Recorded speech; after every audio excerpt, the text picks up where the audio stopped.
Okay, hi. It's Friday, late afternoon, 5:10. Quick video here to wrap up week one and to get you into week two.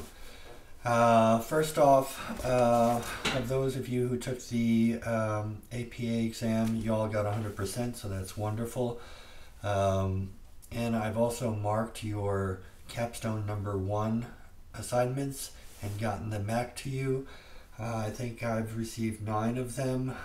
One student called and asked for an extension to Sunday. They got it, but that means I'm still missing 4 or 5 assignments from other students.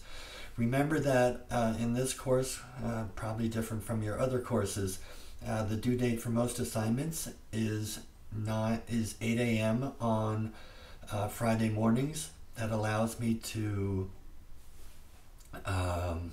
grade the papers on Friday, get them back to you, do this little video, and then we sort of really close out one week before we go into the next week. Okay? I thought we had some great discussions this week in the forums about this notion of frames, and basically the premise of the Bowman and Deal book, that there are mental models, frames, perspectives on the world that if we are, well, that sort of help us understand the world, but also in some ways make it difficult for us to understand all the richness and diversity in the world. I'm going to read these notes that I wrote down here. You're right. So the mental models help us navigate and understand the world, but it's really important to understand that and have the self-awareness to know that we gravitate to the ones that fit our disposition and or personality and that have worked for us over time, most of the time. But these same models that serve us most of the time can also limit our ability to see the full complexity and richness of life in general and organization specifically.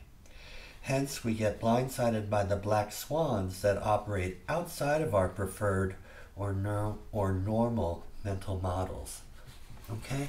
So, as you progress through the course and as we get at the outset here, it's really important for you to kind of think about what models or frames you normally operate in, and to appreciate then that to be fully effective and to fully appreciate, I don't want to say appreciate life, but to be fully aware maybe, we need to figure out how to shift frames sometimes so that we can understand things better.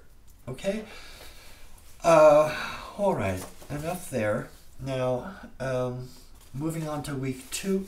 Well, and we're going to come back to the models and the readings in Bowman and Deal in week 4. But we're going to take basically 2 weeks off so that you can do your portfolio, your e-portfolio assignment.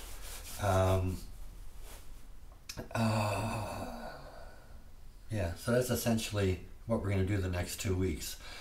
And so your e-portfolio is due 2 weeks from Sunday. I think I gave you the weekend to actually get it done. Okay, so at the very end of week 3. But in the meantime, we're going to do a couple of assignments that will help you actually do your e-portfolio. And this week there's the scouring assignment. And you're going to sign up for one of your core courses and scour that course for frames, analytical models that you were taught in the course. And you'll see in this week's resource materials that there are some examples of previous assignments to give you a sense of what I'm really looking for. Now, the scouring assignment basically has 2 purposes, I guess. Yes, beyond just helping you do your e-portfolio. One is to get you thinking about analytical frames that were used in your courses to help you better understand the topic, because in your capstone paper you have to choose a frame or two that you're going to use to help you analyze the material that you're gathering, your research findings, if you will, that relate to your research question. Okay, so I want to make sure that people understand this concept of analytical frameworks. Okay, and secondly, yeah, I just want, by going back and looking at your previous courses, I hope that you'll reflect a little bit on what you've learned while in the program. Yeah, and as I said, the assignments also will give you the chance to go back to some of your courses and to get review your assignments that you'd like to select for your e-portfolio. Okay, let's see, we have what? We have phone calls coming up this week. So in those phone calls, I've scheduled them for a half hour so that we can talk more about your possible capstone topics. Your papers that you handed in this week that I've seen so far are great. You'll see that I've got comments, and I just want to have the discussion to try to help you clarify. Yes, I'm bending down for a drawer here that I wanted to close. Just help you think more about your capstone, getting your topic, and then getting the research question that your research paper, the capstone, is going to answer, is really key to getting you off to a good start. So that's why we're going to take time to have the discussion, and we will also, I guess one assignment at the end of week 3 is to have your research question finalized. Okay? So, that's what we're going to do this week. Okay? So, I guess that's it for now. Halloween's coming up Monday. I hope you're all going to have fun.